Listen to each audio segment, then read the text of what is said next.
주의 임재 가운데 머물라라는 제목으로 말씀 전할 때에 많은 은혜 받으시기 바랍니다. 오늘의 핵심 주제는 주의 임재 속에 사는 것이 은혜이다. 주의 임재 속에 사는 것이 은혜이다입니다. 우리 성도님들은 기적을 경험하신 적이 있나요? 기적은 사전적으로 상식을 벗어난 기이하고 놀라운 일을 말합니다. 우리 인간이 생각하기에는 불가능한 일이에요. 그런데 이 일이 우리에게 일어나는 것이죠. 그럴 때 우리는 그것을 기적이라고 부릅니다. 그런데 신기한 것이 우리 믿는 자들한테는 이 기적이 종종 일어나요. 이런 기적들이. 이 기적은 보통 기도의 응답으로 일어나죠. 그래서 하나님께 영광을 돌리는 거예요. 제 주변에도 은퇴를 몇 년 앞둔 여자 목사님 계시거든요. 그런데 사역하시던 교회에서 부목사로 계시다가 떠나시게 됐어요. 그래서 누가 나를 받아줄까. 이제 은퇴 얼마 안 남으셨으니까 60대 후반이시잖아요. 그런데 감사하게도 그 목사님이 어렸을 때부터 다녔었던 교회가 있어요. 잘하신 교회가 있어요. 그 목사님 권사로 거기 계시다가 목회를 시작하셨던 거거든요. 그런데 그 교회에서 이 목사님을 초청을 한 거예요. 그래서 그 교회에 부목사로 부임을 하시게 되었어요. 그 목사님이 그 일을 기적이라고 말씀하셨어요. 기적이라고 부르면서 하나님께 영광을 돌리셨습니다. 또 다른 친구 목사님도 있어요. 저는 이제 이 목사니까 이런 기적들이 그 제 주변에 이런 일들로 기적이라는 건 우리 성도님들이 보시기에는 그게 무슨 기적이야 그러는데 그건 정말 기적이거든요. 정말 있을 수가 없는 일이 벌어지는 거거든요. 친구 목사님이 이제 감리교단 소속이 아니에요. 감리교 교회에서 잘하셨지만 감리교단 소속이 아니라서 감리교 부목사로는 절대 올 수가 없거든요.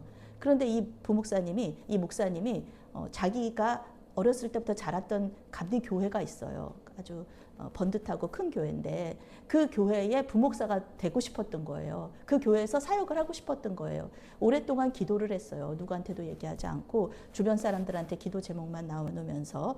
그런데 너무 놀라운 일이 있는 거예요. 갑자기 그 교회의 담임 목사님이 이 목사님한테 전화를 하신 거예요. 우리 교회에 와서 같이 일하자고 그런 얘기를 하신 일이 있었어요. 이 친구 목사님 역시 이건 하나님의 은혜이고 또 기적이라고 말하면서 하나님께 영광을 돌렸습니다. 우리 믿는 자들은 이래요. 기적이 일어나면은요, 하나님을 찬양하고 영광을 돌립니다. 왜냐하면 사람이 할 수 없는 일이거든요. 이거는 정말 기적과 같은 일이거든요. 그런 것을 하나님께서 하셨다는 것을 알기 때문에 하나님을 믿는 사람들, 하나님을 아는 사람들은 하나님을 두려워하고 하나님의 말씀에 순종하게 되어 있습니다. 물론 사람이기 때문에 실수도 해요. 그리고 넘어져요. 그리고 순종하지 않아요. 우리는 하나님의 마음을 주시고 성령께서 인도를 하신다 그래도 그 말씀에 순종하지 않을 때가 너무너무 많잖아요. 그렇지만 주님 앞에 회개하고 다시 일어나는 것, 그리고 주님 앞에 그 순종의 자리로 나아가는 것, 그것이 바로 우리 믿는 자들의 믿음의 여정인 줄로 믿습니다. 오늘 말씀은 하나님의 기적을 체험한 한나가 하나님을 찬양하면서 영광을 돌려드리는 그런 기도문으로 시작을 합니다. 한나는 불임이었습니다. 하나님께서 태의 문을 닫으신 거예요. 사람이 그런 것도 아니고 이 한나의 몸에 문제가 있는 것도 아니고요. 하나님께서 그렇게 하셨다고 성경이 말하고 있어요. 그럼에도 불구하고 이 여인은 하나님을 잘 믿었습니다. 기도하는 가운데 응답을 받고 아들 사무엘을 낳았어요. 한나는 아들을 낳으면 하나님께 바치겠다 이렇게 서원 기도를 했습니다. 그리고 그 약속을 지키기 위해서 아기가 좀 어느 정도 자랐을 때 다시 성막이 있는 실로에 남편과 함께 올라왔습니다. 구약 성경은요, 미혼의 여자가 하나님 앞에 서원을 하잖아요. 그러면은 취소를 할 수가 있어요. 취소를 할 수가 있는데 어떻게 취소하냐면은 아버지가 허락을 해주면, 아버지가 취소를 하면 그 서원 취소할 수 있어요. 그러면 기혼의 여자들은 남편이 취소를 하면은 그 서원을 안 해도 됩니다. 그러니까 이 한나는 아들을 바치겠다, 사무엘을 바치겠다 서원했지만 남편 엘가나가 허락해주지 않으면은 할 수 없는 거예요. 그런데 엘가나도 하나님을 잘 믿는 사람이었고 아내의 의견을 존중해줬어요. 그래서 한나는 하나님께 받은 선물을 하나님께 다시 돌려드릴 수 있었습니다. 그래서 사무엘은 평생 동안 하나님을 섬기게 되었습니다. 하나님께 바쳤다 그러니까 우리도 그러시잖아요. 우리도 어머니들이 그 한국 교회 목사님들이 이제 신학교를 들어갈 때 전부 다 면접하잖아요. 외국 목사님들이 이해 못하는 부분들이 있어요. 뭐냐면 우리 한국 목사님들은 어머니가 바쳤다, 어머니가 서원기도 하셨다, 그래서 목사가 된 사람들이 많거든요. 그런데 외국 목사님들은 안 그래요. 외국 목사님들은 그 사실을 이해를 할 수가 없어요. 그래서 여기 이 주석 같은 거를 읽어보면 외국 사람들이 쓴 주석에는 사무엘의 의견도 물어보지 않고 한나가 일방적으로 바친 것에 대해서 좀 의아하게 생각하시는 분들이 계세요. 근데 우리나라 문화에서는 아니죠. 어머니가 아들을 바치는 거, 하나님께 바치는 것은 굉장히 좀 평범한 일이죠. 그러면 이 바쳐진 사무엘은 어떻게 됐는가? 불행했을까요? 아니죠. 사무엘이 불행했다 그러면은 이 성경이 기록되지가 않죠. 사무엘은 왕이 없던 시기에 이 정치 지도자이면서 종교 지도자가 되었습니다. 왕정 시대를 여는 중요한 역할을 담당합니다. 그래서 몇 없는 그런 존재인데요. 선지자이면서 사사이면서 또 제사장의 역할, 한 사람이 세 역할을 이렇게 감당하는 일이 그렇게 많지 않거든요. 우리 예수님이 그러신 분이시죠. 그런데 이 사무엘이 그런 제사장의 역할을 감당했습니다. 사무엘은 또 우리한테 굉장히 익숙한 인물이에요. 그러니까 저 어렸을 때는 이게 많이 보였는데 지금은 많이 보이진 않아요. 우리가 버스나 택시를 타면은 하얀 옷을 입은 그 어린이가 두 손을 이렇게 모으고 오늘도 무사히라는 그런 사진이 있잖아요. 그런 그림이 있었잖아요. 그 어린이가 누구냐 하면은 바로 사무엘입니다. 예, 그 어린이가 사무엘이에요. 한나는 아들 사무엘을 주님께 드리면서요, 기쁜 마음으로 하나님을 찬양했습니다. 자기한테 기적이 일어난 거예요. 한나가 찬양하는 하나님은 거룩하시고 전지전능하신 분입니다. 한나의 찬양은요, 그저 생각으로 하나님을 아는 그런 존재가 아니에요. 하나님은 자기에게 기적을 베푸시는 그런 하나님이에요. 삶 속에서 기적을 경험하며 하나님을 알았던 사람만이 이런 고백을 할 수 있습니다. 전능하신 하나님, 신실하신 하나님이 자기에게 역사해 주셨어요. 아들을 낳게 해 주신 거예요. 기도에 응답해 주신 거예요. 그러니까 이스라엘 민족에게도 하나님 나에게 그러셨듯이 우리 민족에게도 기적을 베풀어 주십시오. 역사해 주십시오. 기도하면서 예언하고 있어요. 지금 이스라엘 민족은 어때요? 가나안 땅에 들어오기는 했는데요. 고전을 면치 못하고 있어요. 신실하신 하나님이 반드시 아브라함에게 약속하신 것을 이루어 주실 것이다, 이런 믿음으로 달려가야 되는데 그러기가 참 쉽지 않은 환경이에요. 나중에 나오겠지만 이 다윗 시대, 그때 당시에도 무기가 없어요. 철기 문명이 아니라고 그러는 거예요. 이때는 청동기 문명이었어요. 이 이스라엘 사람들은. 근데 블레셋 사람들은 철기 문명이에요. 예전에 주몽이라는 드라마 보셨죠? 거기서 주몽에서 그 철 가지고 무기 만드는 사람들 이야기가 나오잖아요. 블레셋은 그게 있어요. 근데 이스라엘은 그게 없어요. 그 대신에 이스라엘에게는 하나님이 있었죠. 하나님이 계셨어요. 그것을 믿고 달려가야 되는데 참 이게 쉽지 않은 그런 상황이었어요. 하나님이 약속하신 대로 이 땅을, 가나안 땅을 이스라엘 민족에게 주시겠다.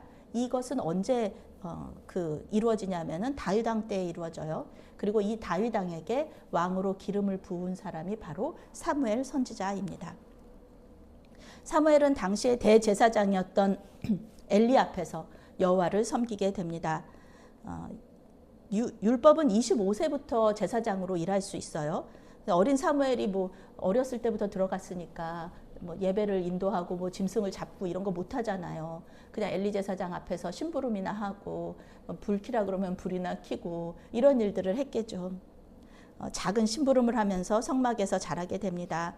한나와 엘가나가 사는 라마라는 지역, 그리고 성막이 있는 실로까지는 한 16km 정도 떨어져 있어요. 그러니까 걸어서 4시간 거리예요. 멀지 않아요.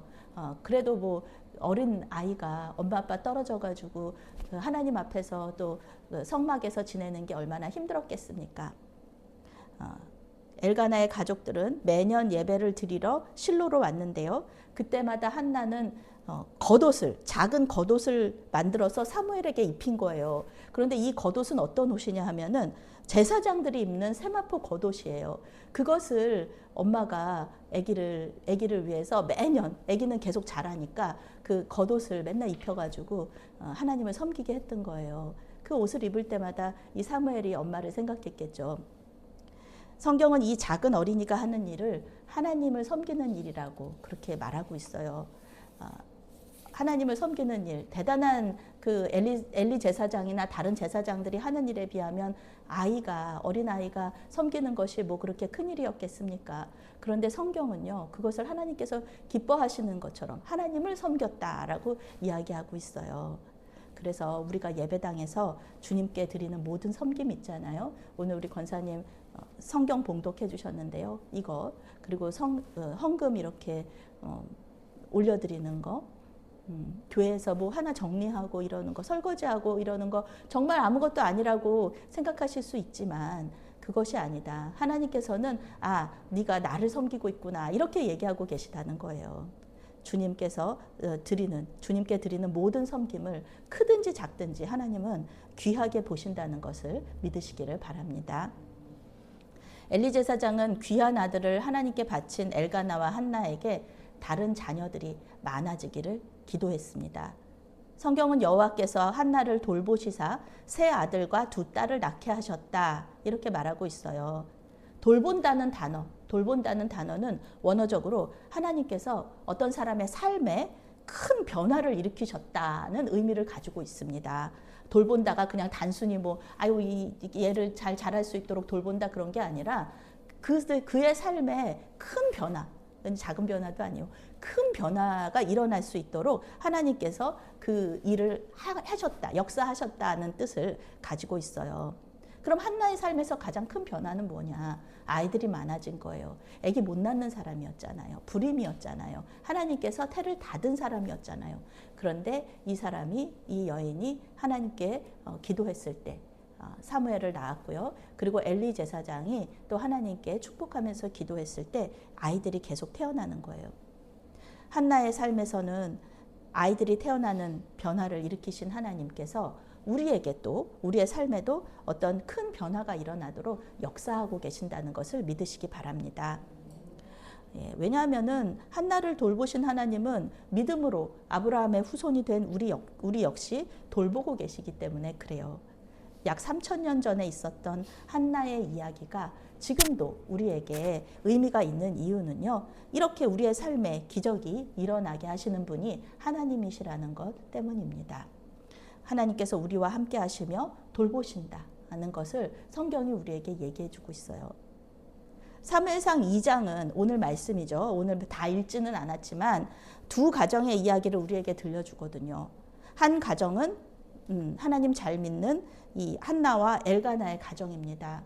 또 한 가정은 엘리 제사장의 가정입니다. 엘리 제사장은 하나님 잘 믿는 사람이에요. 그때 당시에 종교 지도자면서 정말 정치 지도자로서 많은 그 민족의 그 백성들의 존경을 받고 사랑을 받는 인물이었어요. 그리고 엘리 제사장이 기도할 때 기적이 일어나잖아요. 하나님께서 그 기도를 들어주시잖아요. 그러니까 엘리 제사장은 하나님께 사랑받는 대제사장이었습니다. 그런데요, 아버지가 믿음이 좋다고 해서 자녀들의 믿음이 좋지가 않습니다. 물론 대부분의 목사님 자녀들이 하나님 잘 믿어요. 그리고 공부도 잘하고요.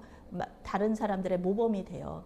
이번에 제가 미국 갔을 때도 목사님 자녀들을 보니까 다 잘 되셨어요. 의사 하시고 계시고 오하이오에서 뉴욕 가서 또 의사하고 계시고 또 좋은 회사 들어가서 하나님 잘 믿는 그런 사람들이 많아요. 그런데요, 어떤 목사님 자녀는요, 교회를 안 나와요. 목사님들이 아주 한탄을 해요. 기독교 교육을 전공하신 목사님이신데 아들 하나 있는데 아들이 교회 나오지 않아서 너무너무 힘들어하시는 모습도 제가 봤습니다.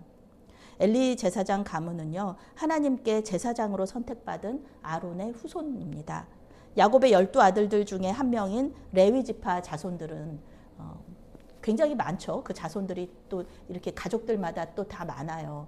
근데 그 중에서도 아론의 자손 제사장, 아론의 자손 제사장들만 대제사장이 될 수 있어요. 같은 레위 지파 안에서도 아론만 딱 아론의 지파만 하나님께서 선택하셨어요. 모세, 그 대단한 모세 자녀들도 대제사장이 될 수 없어요. 아론만 가능해, 아론만. 엘리 제사장 가문은 하나님께 선택받은 특별한 가문이었습니다.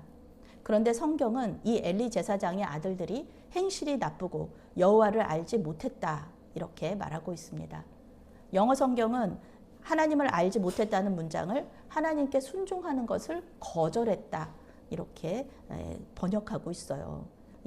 아주 하나님 잘 안 믿는 사람들의 그 자녀들의 그 대명사 홈니와 비느하스 두 명입니다. 하나님을 믿는다고 하면서 하나님께 불순종하는 거 그거는 하나님 믿는 거 아니에요. 하나님 아는 거 아닙니다. 우리가 연약하기 때문에 불순종할 수는 있어요. 그런데 계속해서 불순종하면 안 되죠. 그 죄 가운데 있으면 안 되는 거예요. 우리는 회개하고 주님 앞에 나와서 순종하는 힘을 달라고 기도하는 그런 사람일 때 그런 일을 할 때 우리가 또 믿음이 성장하는 거잖아요. 그리고 다른 사람들이 우리의 모습을 보면서 하나님 살아계심을 아는 거잖아요. 엘리의 아들들 이 홈니와 비느하스가 잘못하는 것을 이제 성경이 얘기해주고 있는데요. 악하다.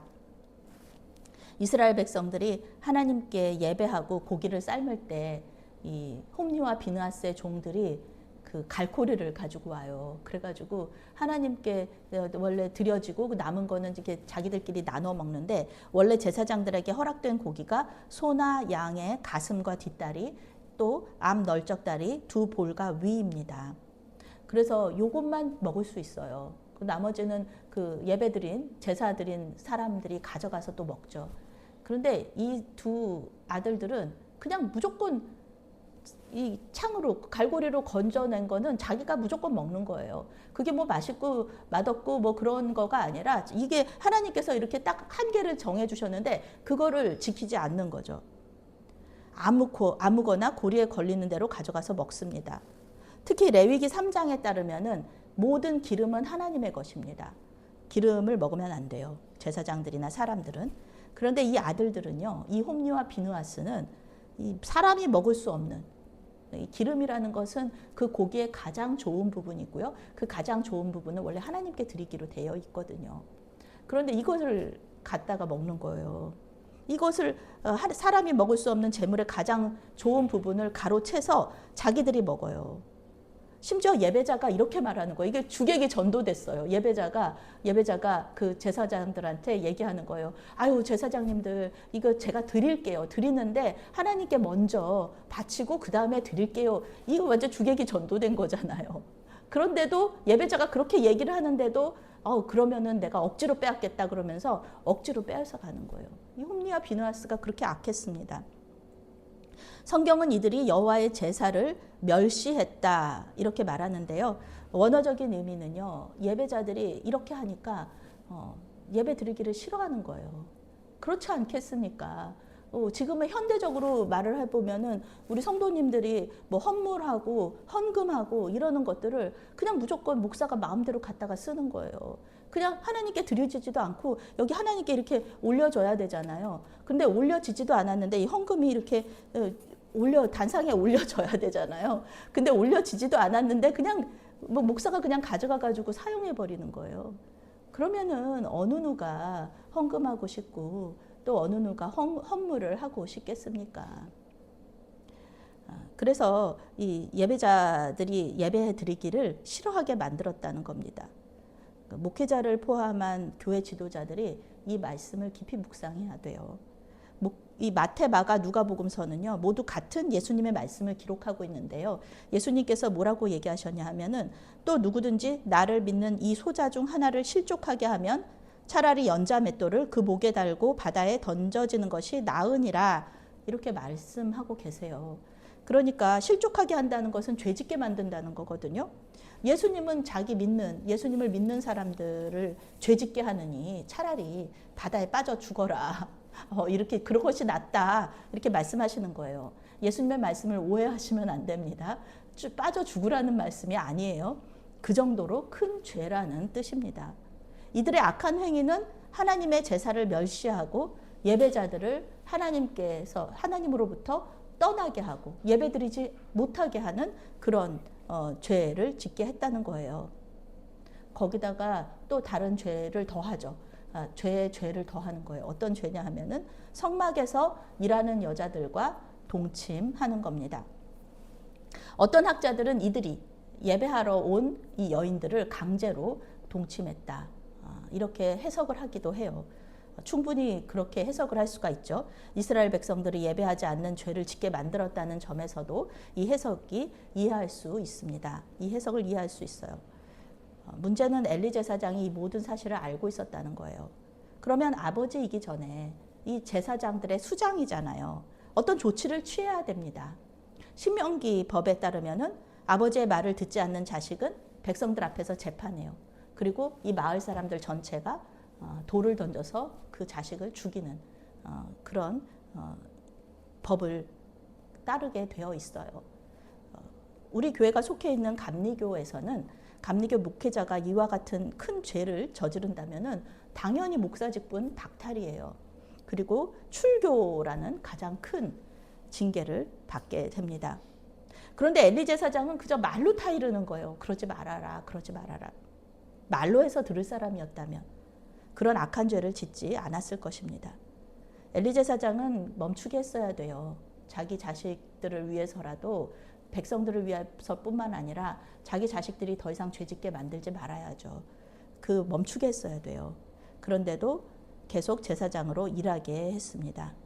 성경은 하나님께서 그들을 죽이기로 뜻하셨다고 말하고 있습니다. 성경은 하나님께서 이 사람들에게 권면했다는 말이 없어요. 아버지에게만 얘기해요. 하나님은 이 엘리 제사장과 그 아들들이 회개할 기회를 계속해서 주셨어요. 그런데 회개하지 않았다.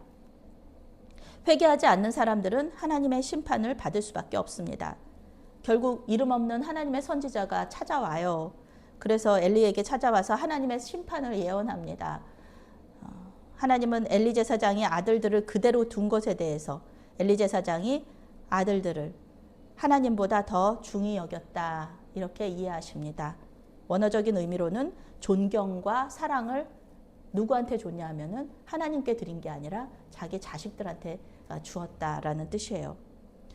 하나님께서 존경과 영광을 받으셔야 하는데 엘리 제사장은 악한 자기 아들들에게 이 존경과 영광을 돌리면서 하나님보다 높여주었다는 거예요.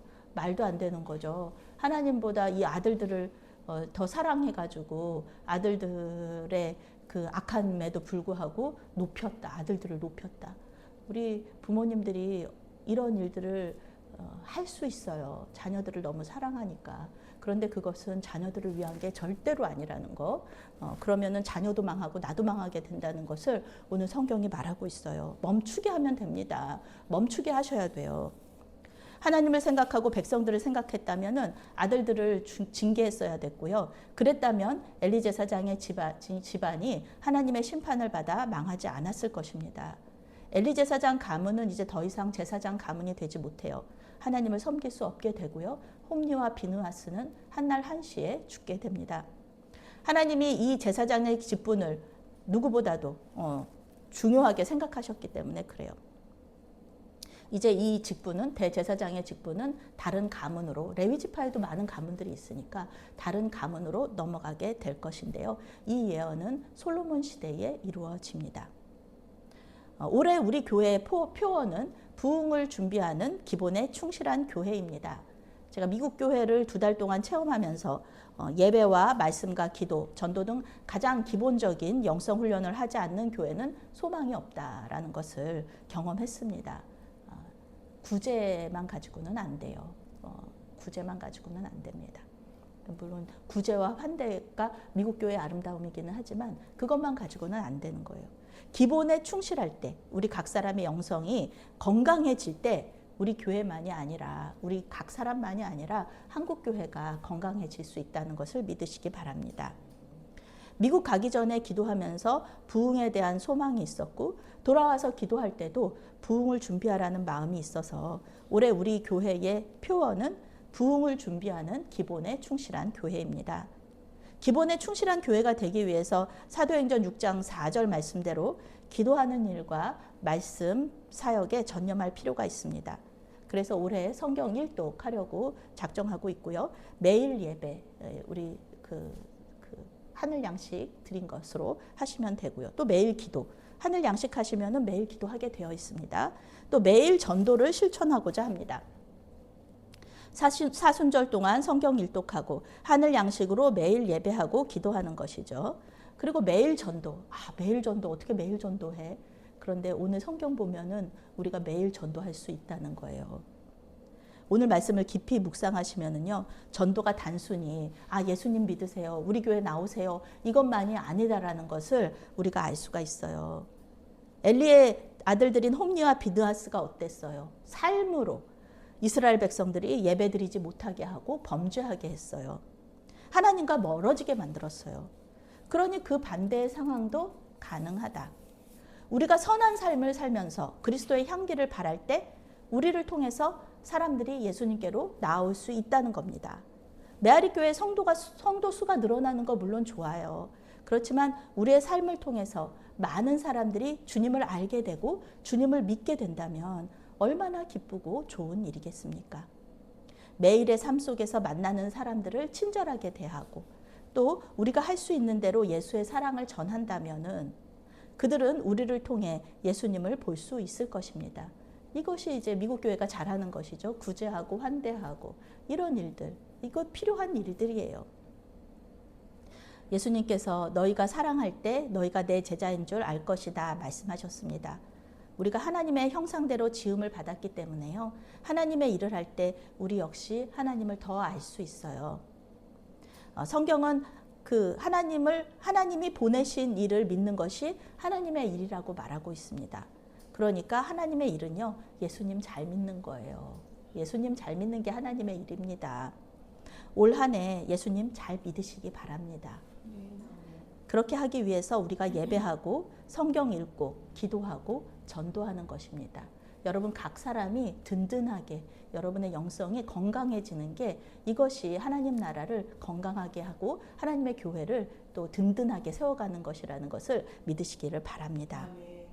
우리 안에서 역사하시는 하나님의 성령이 저와 여러분에게 넘치도록 부어져서 올 한 해 주님을 더 알고 그 말씀에 순종하는 기쁨을 누리시기를 바랍니다. 그래서 많은 사람들을 주님께로 인도하시는 놀라운 역사가 저와 여러분들에게 일어나기를 예수의 이름으로 축원합니다. 아멘. 사랑의 하나님, 우리에게 예수님을 보내주시고 그분을 알게 하시니 또 믿게 하시니 감사합니다. 주님의 말씀에 순종하는 기쁨을 누리기를 원합니다. 우리를 통해 많은 사람들이 예수님을 알게 되기를 원합니다. 세상 모든 사람들이 예수님을 믿게 하여 주시옵소서. 우리에게 주님을 전할 수 있는 능력과 권세를 허락하여 주시옵소서. 성령께서 우리 안에서 충만하게 역사하여 주시옵소서. 예수님의 이름으로 기도합니다. 아멘.